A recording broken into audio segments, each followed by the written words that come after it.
આહિરના પુત્રને police summons અપાયું છે। જયરાજ આહિરને પોલીસે સમન્સ પાઠવ્યું છે। નવનીત બાલધિયા પર હુમલા મામલે સમન્સ અપાયું છે। એસઆઈટી સમક્ષ હાજર રહેવા માટે સમન્સ પાઠવાયું છે। આજે સાંજે 5 વાગે રેન્જ ઓફિસમાં હાજર રહેવા માટે સમન્સ આપવામાં આવ્યું છે। નવનીત બાલધિયા પર હુમલા મામલે સમન્સ અપાયું છે। છેલ્લા ઘણા સમયથી જ કોળી સમાજમાં ઉગ્ર રોષ ફાટી નીકળ્યો હતો। એક બાદ એક જે આવેદન અપાયા હતા। ઓનલાઈન પર સંવાદદાતા નવનીત જોડાઈ ચૂક્યા છે। નવનીત, માયાભાઈના પુત્રને સમન્સ અપાયું છે, તેમની સંડોવણી હોય તેવા ક્યાંક આક્ષેપ હતા, શું વધુ જાણકારી?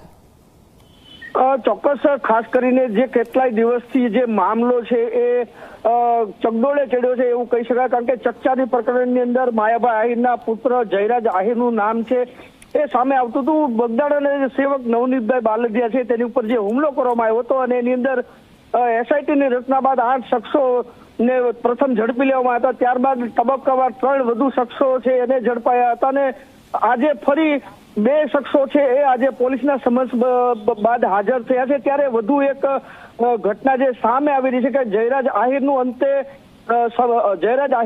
સમન્સ પાઠવવામાં આવ્યું છે અને આજે સાંજે આઈજી કચેરી ખાતે 5 કલાકે તેને હાજર રહેવા માટે થઈને ફરમાન કરવામાં આવ્યું છે। ત્યારે આજે સમગ્ર વળાંક છે અંતે જયરાજ આહિરની આજે જે હાજર થયા બાદ પૂછપરછ કરવામાં આવશે અને સમગ્ર મામલો છે એ શું છે, જયરાજનું આની અંદર કઈ રીતના રોલ છે એ પ્રકારની સમગ્ર જે પૂછપરછ દરમિયાન એસઆઈટી દ્વારા માહિતી એકત્રિત કરવામાં આવશે। ત્યારે આજે જોવાનું રહ્યું કે જયરાજ આહિર છે સાંજે 5 વાગે હાજર થશે અને કઈ રીતે જે આજે ઘટના છે એની અંદર કેવો વળાંક આવે છે।